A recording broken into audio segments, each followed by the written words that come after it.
Frère, amenez-moi Liverpool, les frères.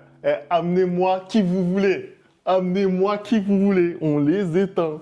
On les éteint. Tu vois ce que je veux On dire? va voir ça mercredi. Hein. Non, en tout cas, c'est incroyable ce qu'on a vu. C'est incroyable. Voir cette équipe du PSG broyer dans ces conditions à ce point ses adversaires, je trouve que c'est incroyable. Nouvelle démonstration ce soir face à Lille. On rappelle que Lille, c'est top 8 en Ligue des Champions cette saison. Faut-il le rappeler, hein? Toujours en course pour se qualifier de nouveau pour la Ligue des Champions. Et le PSG ne fait qu'une bouchée de cette équipe. 4-1, score final dans une deuxième période qui a ressemblé plus à un match d'exhibition. Hein. Mais on a quand même vu 45 premières minutes de très très haut vol Anderson. Écoute, Paris a plié le match en 40 minutes. Hein. Femi, j'ai pas grand chose à dire. Franchement, tout s'est joué en première mi-temps. On avait une prestation de haute volée. Hein. C'est comme ça que tu joues quand tu es sérieux, hein. Malgré le fait que tu aies 13 points d'avance au championnat. C'est comme ça que tu joues quand tu respectes ton adversaire et quand tu respectes tes supporters. Hein. J'ai pas envie de faire passer un message. J'ai déjà été assez énervé tout à l'heure. Mais voilà, on voit, comme je l'ai dit, hein, j'ai l'impression que maintenant je vais m'asseoir ici pour prendre du plaisir. Je suis obligé de regarder le Paris Saint-Germain. Voilà, pour prendre du plaisir, pour regarder du beau football, je suis obligé de regarder le Paris Saint-Germain parce que mon équipe, dont je ne citerai plus le nom, hein, n'arrive même pas à me procurer ne serait-ce qu'une once de plaisir. Voilà. Donc qu'est-ce que tu veux que je te dise? C'est ça maintenant mon football? Exactement. C'est ça maintenant mon football? Exactement. M'asseoir, regarder le PSG, regarder jouer? Ben écoute, je vais commencer à apprendre des chants, hein, parce qu'apparemment je vais changer de bord. Paris PSG, cet amour qu'on a pour toi, qui ne cessera jamais. Je suis mort. Après tant d'années, oui, je vais bientôt changer. Antonucci, tu vois ce que tu me fais? C'est bon, arrête là. Allez, on n'oublie pas le petit like, on n'oublie pas de s'abonner également et on envoie le générique, c'est parti.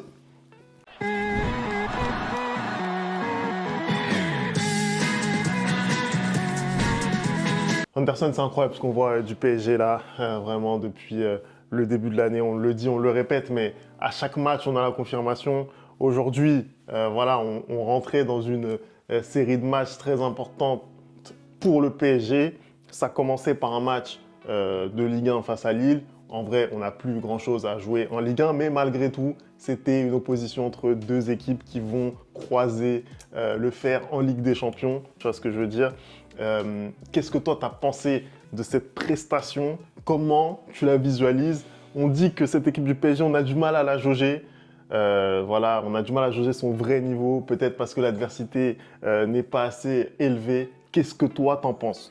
Bah écoute, une nouvelle démonstration pour moi, hein, tout simplement. On voit un Paris, comme je l'ai dit en intro, qui arrive à broyer le match en 40 minutes. Hein. C'est simple, dans ce match-là, j'ai eu l'impression que Lille n'a pas existé avant que Paris lui donne l'autorisation d'exister. Voilà, je pense que c'est la meilleure formule, je suis désolé. Ce que j'ai vu en première mi-temps, c'est du football de très haut niveau. Parce que je sais que on aime bien minimiser la Ligue 1, hein, on aime bien minimiser le championnat de France. Mais on rappelle, comme tu l'as dit, Femi, que cette équipe de Lille a terminé parmi les 8 premiers en Ligue des Champions et a eu son ticket directement en huitième de finale. On rappelle que cette équipe de Lille, cette saison, sur son tableau de chasse, on a l'Atlético Madrid, on a le Real Madrid. Hein, et c'est offert les deux clubs de Madrid. Donc, c'est pas non plus n'importe qui. Hein. Bruno Genesio, avec ses hommes, il fait une très belle saison, comme tu l'as dit. Et ce qu'on voit en première mi-temps de la part des Parisiens, c'est juste phénoménal. Moi, je suis désolé, quand tu regardes les derniers matchs de Paris, hormis Lyon, qui a mis 2 buts, tu vois que contre Brest, c'était 7-0. Tu vois qu'en Coupe de France, c'était 7-0. Tu vois que ce soir, au bout de 40 minutes, c'est 4-0. Tu vois que les joueurs sont concernés. Tu vois que tous les joueurs courent. Tu vois que dès qu'il y a une perte de balle, il y a un pressing. Mais qu'est-ce que tu veux que je te dise? Moi, je maintiens ce que j'ai dit quand on a vu le tirage, que ce Paris Saint-Germain-Liverpool va être un match incroyable. Je donne un léger avantage à Liverpool de par l'expérience en Ligue des Champions, mais je l'ai dit, il ne faut pas être surpris si jamais à la double confrontation, le Paris Saint-Germain arrive à s'imposer parce que le football qu'ils font depuis le début, il est impressionnant. Il est impressionnant. Après, aujourd'hui, j'ai envie de dire, hormis Manchester City, peut-être, ils n'ont pas vraiment affronté de grosses équipes en Europe qui peuvent leur poser des problèmes comme ça va être le cas pour Liverpool, mais moi, en fait, je n'ai pas d'éléments de référence. Et ce que je vois pour l'instant en championnat, c'est une équipe, peu importe contre qui elle joue, elle est impliquée. C'est une équipe où l'entraîneur sait faire les bons choix, où l'entraîneur sait faire du turnover. Quand tu vois qu'à partir de la 60e minute, il a déjà remplacé 4 joueurs parce qu'il sait qu'il y a un gros match qui arrive. Mais tout est parfait, monsieur. Tu veux que je te dise quoi? C'est ça que tu veux que je te dise? Tout est parfait, voilà. Après, le score le lui permet aussi. C'est sûr que quand tu es à 4-0, du coup, à l'heure de jeu, bah, ça te permet forcément de faire les changements beaucoup plus facilement. Après, les Parisiens, ils ont le mérite de se mettre dans cette situation, voilà, de pouvoir gérer, de pouvoir faire tourner. Ça a été le fruit de cette première période, vraiment de très grosse qualité. Je suis totalement d'accord avec ce que tu as dit déjà sur l'opposition qu'on avait aujourd'hui, parce que bon, on a beau dire qu'on est en Ligue 1, etc., mais Lille, voilà, c'est une très grosse équipe de par ce que tu as rappelé. C'est un petit peu plus compliqué pour eux en ce moment en Ligue 1, mais malgré tout, Lille et notamment les équipes de Bruno Genesio de façon générale, c'est des équipes qui sont très fortes dans les gros matchs en fait. Tu vois ce que je veux dire? On sait très bien le tableau de chasse de Bruno Genesio hein, avec Guardiola, Ancelotti, Klopp, etc. Il a tous les plus gros coachs, Mourinho plutôt je vais dire. Voilà, il a tous les plus gros coachs à son tableau de chasse. Il aime ce type de confrontation. Et c'est pour ça que je suis d'autant plus surpris de ce que j'ai vu aujourd'hui, parce que ce soit le PSG ou Lille, bah, ils ont essayé d'aligner quand même une équipe assez compétitive. Peut-être un peu moins côté Lille qui a fait un peu plus tourner, mais voilà, c'est ce qu'on a vu du PSG. Pour moi, en fait, je mets d'autant plus en valeur la prestation du PSG par rapport à l'adversaire et par rapport à ce qu'ils sont capables de proposer habituellement face à ce genre d'adversité.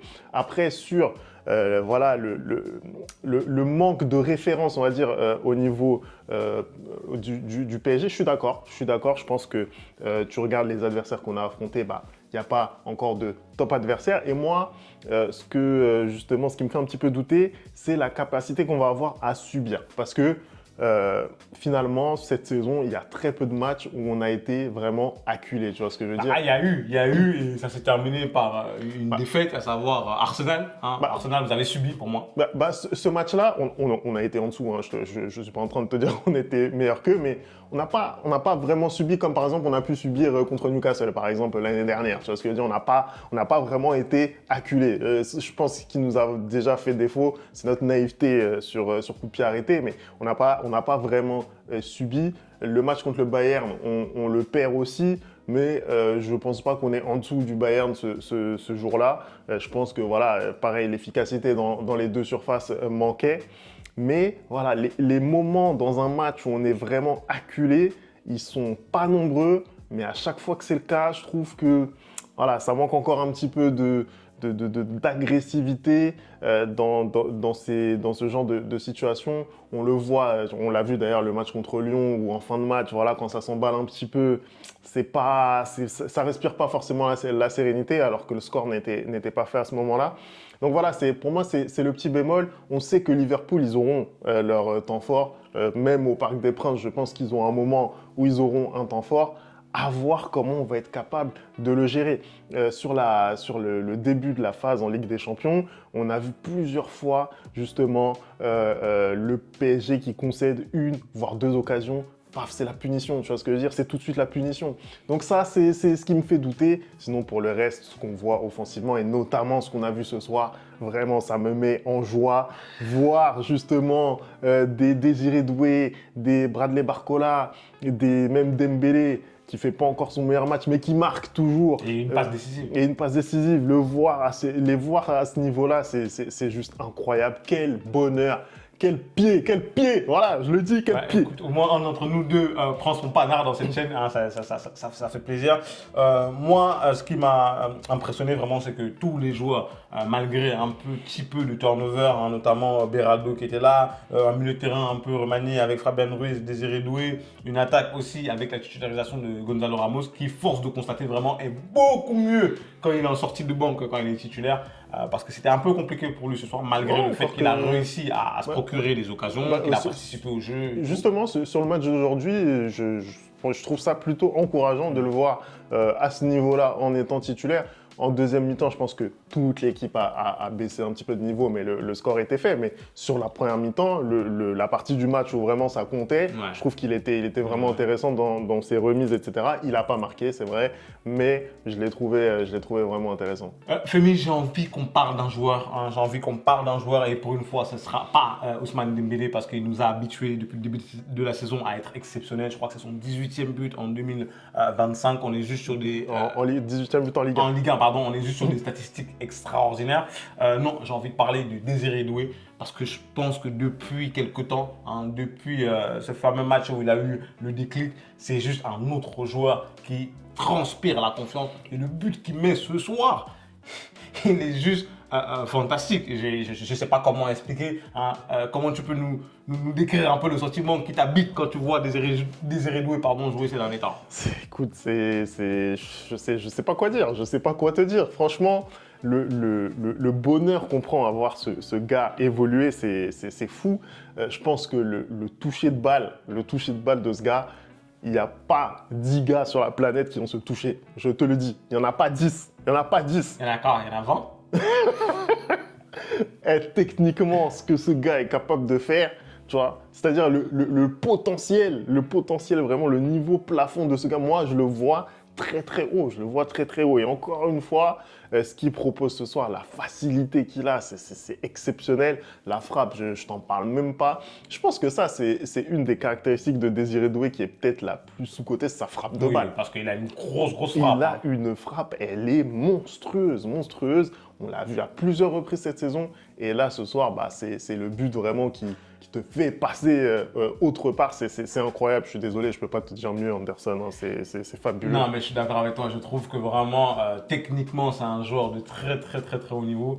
Il est fan de Neymar. Bah, ça se voit, hein, ça se voit énormément parce que sur le toucher de balle, les décisions qu'il prend, tu vois un joueur qui est impliqué. Moi, un autre aspect de son jeu que j'aime beaucoup, qui n'a pas forcément été le cas dans les recrues parisiennes les dernières années, bah, c'est le repli défensif. Hein. Il est impliqué défensivement, c'est un joueur qui court et c'est un peu le cas pour tous les joueurs parisiens, mais je pense que c'est quelqu'un qui ne réchigne pas du tout à la tâche et c'est pour ça aussi que justement quand aujourd'hui il manque du monde au milieu, bah, c'est lui qui est mis en premier par Luis Enrique au lieu de le mettre en attaque parce qu'il sait qu'il va faire ce boulot-là, il ne va pas hésiter et que malgré tout, il garde la lucidité quand on arrive en attaque parce que quand je regarde par exemple le troisième but du Paris Saint-Germain, le dernier but de Dembélé là, je vois la lucidité d'énormément de joueurs pour faire la remise jusqu'à ce que le ballon arrive sur Dembélé, tu vois. Malgré le fait que tu fournisses autant d'efforts défensifs dans un match, normalement, petit à petit, tu commences à être moins lucide quand tu dois attaquer,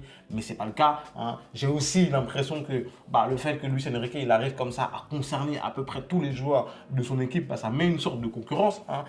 Moi, je vais faire un parallèle avec une fameuse équipe en Espagne où tu as l'impression que tu joues bien, que tu joues pas, bah, tu vas toujours être titulaire. Bah, là, j'ai l'impression que depuis que Kvaratskhelia est arrivé, on a un joueur qui était un peu dans le creux, qui est en train de recommencer à performer, à savoir Bradley Barcola, parce qu'il sait que si je suis pas bon, je saute. Et ça devrait être le cas dans n'importe quel club. À savoir que si je suis pas bon, bah je saute. Et du coup, ça t'emmène à te craquer, ça t'emmène à te donner à 400% parce que ce soir, il marque, hein, mais il livre une grosse prestation. Hein. Je pense que ça fait très longtemps qu'il n'a pas sorti un match de ce niveau-là. Et donc, bravo à Luis Enrique. Franchement, il arrive à concerner absolument tout son effectif. C'est très rare et ça fonctionne. Non, c'est extraordinaire. Oui, ce que tu disais déjà sur Désiré Doué, je souscris totalement. Ce qu'il fait en termes d'efforts défensifs, c'est fort. Il en avait parlé récemment dans Téléfoot, justement, sur ce que lui demandait Luis Enrique, sur ce qu'il lui a apporté,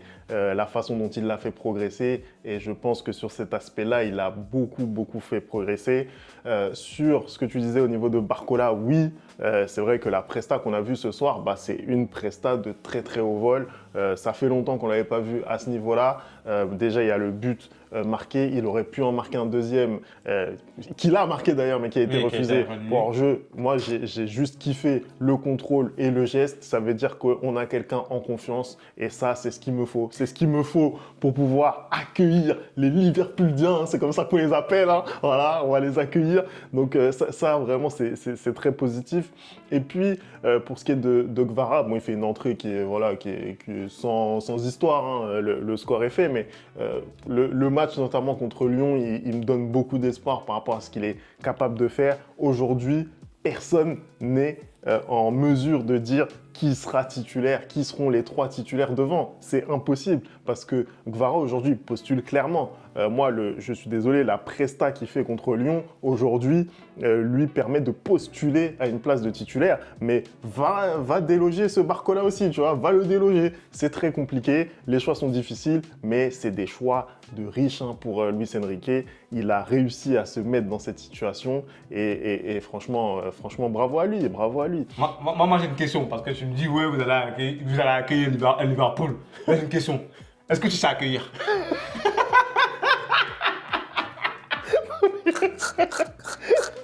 Je vois pas ce que t'insinues en fait, Anderson, je comprends pas. Non, je demande, est-ce que tu sais accueillir? Non, mais qu'est-ce que tu veux dire? Non, mais est-ce que quand Liverpool va arriver, tu vas les accueillir hein, comme un homme? Ou est-ce que tu vas... On va les accueillir, frère, comme des hommes. On va les accueillir comme des hommes, ok? Non, mais de toute façon, on aura l'occasion d'en reparler longuement. On va faire un bon avant-match. Là, je pense qu'il y a énormément à dire, d'autant plus que Liverpool aussi, bah, ils sont dans une forme qui est, qui est aussi... J'ai tellement hâte de voir. Vous vous rendez pas compte que je suis plus hypé de voir PSG Liverpool que de voir Real Madrid Atlético Madrid, frère. Parce que j'essaie déjà que, vas-y, là-bas, là, peu importe ce qui se passe. Si on tape l'Atlético, je suis content parce que voilà, c'est des nulos. Si ils nous tapent, je suis content parce que Carlo va dégager. Donc, moi, ça, ce match-là, je m'en fous même. Mais là, ce match PSG-Liverpool, vraiment, pour le coup, je suis vraiment hypé de voir ce que ça va donner parce que le Paris Saint-Germain, aujourd'hui, évolue à un niveau qui est juste phénoménal. De l'autre côté, Liverpool évolue dans un niveau qui est stratosphérique. Donc, un choc comme ça, européen, qui risque de tenir ses promesses. J'ai vraiment hâte de voir ça. Et comme tu l'as dit, je pense que les joueurs des deux côtés sont en pleine forme. Tu dis qu'aujourd'hui, c'est bien difficile de devenir le trio d'attaque. Mais moi, je peux te dire que moi, je sais c'est quoi le trio d'attaque pour Paris Saint-Germain. Ça va être Kvaratskhelia, ça va être Dembélé et ça va être Désiré Doué, tout simplement. Moi, je te dis. Je pense que Barcola banquette. Moi, je pense que Barcola va être banquette. Moi, je pense que là, aujourd'hui, en fait, contre Liverpool, tu as besoin de mettre une certaine intensité. Tu as besoin de fournir certains efforts défensifs que Désiré Doué fournit beaucoup plus que Barcola. Mais bon, on en parlera bien plus longuement dans l'avant-match. On ne va pas commencer à s'avancer. Moi, je voulais quand même terminer ce débrief en parlant d'un duel dans le match, parce que on sait que voilà, le petit talon d'Achille de cette équipe est peut-être au poste de gardien de but. Il y avait ce soir 2 gardiens, voilà, un qui est au PSG et l'autre qui est convoité par le PSG. J'aimerais déjà que tu me donnes ton avis, Anderson, là-dessus. Qu'est-ce que tu as pensé du match et de Lucas Chevalier et de Donnarumma? C'est compliqué. C'est franchement sur les buts du Paris Saint-Germain, je ne sais pas si Lucas il peut faire quelque chose. Je sais pas s'il peut faire quelque chose. Je ne sais pas pourquoi je l'appelle Lucas d'ailleurs, c'est Lucas. Je ne sais pas ce qu'il peut faire. Franchement, moi c'est un gardien que j'aime beaucoup. Il est très aérien, il est très spectaculaire. De l'autre côté, Donnarumma, est-ce que tu peux vraiment juger son match? Il n'a pas énormément subi. Au contraire, justement, la seule frappe, un peu, c'est la frappe d'Ethan, je crois. D'ailleurs, Ethan, très très bonne rentrée. Franchement, la famille Mbappé. Ethan, moi, je pensais qu'il était nul, mais il est pas mal. Moi, ça fait déjà 2-3 ans que je crie que Ethan n'est pas mauvais. Ethan, il n'est pas mauvais. Il a failli avoir une passe décisive si son joueur il se gère et qu'il met bien la tête sur le corner. Mais oui, à part la frappe d'Ethan qui repousse un peu maladroitement, j'ai pas grand chose à reprocher ce soir à Donnarumma parce que Paris a maîtrisé le match.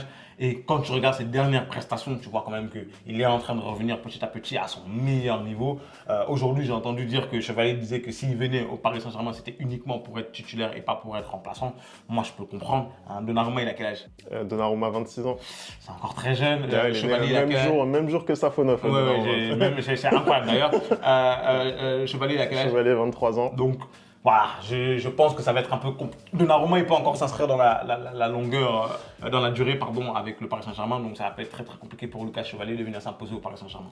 Écoute, moi, je pense que Lucas Chevalier, c'est le candidat qu'il faut. C'est celui qu'il faut à ce poste. Moi, On sait que tu n'es pas fan de Donnarumma, on sait. je suis pas fan, je suis pas fan. Et sur le peu de choses, encore une fois, qu'il a à faire. Aujourd'hui, pareil, le jeu au pied, tu sens que c'est fébrile, les passes viennent à côté, elles sont pas appuyées. En fait, c'est un petit ressenti, tu vois. T'as même T'es pas sûr, quoi. Ouais, voilà, t'es pas serein. Tu regardes en face, c'est le jour et la nuit, en fait. C'est le jour et la nuit, je suis désolé, tu vois. Donc, même là-dessus, voilà, il m'a pas vraiment rassuré. J'espère qu'il fera pas d'erreur manifeste, voilà, d'erreur qui te coûte un but. On le connaît, hein. Mais voilà, en tout cas, il faut dire que Donnarumma est mieux quand même depuis quelques semaines maintenant. C'est toujours pas la folie à mon sens. J'espère vraiment qu'il va nous faire gagner contre Liverpool. Allez, on va s'arrêter là. Je pense qu'on a fait le tour sur ce débrief. Merci d'avoir regardé cette vidéo. On n'oublie pas les bonnes habitudes, @le replay foot. Et on se retrouve très très vite pour une nouvelle vidéo. Ciao!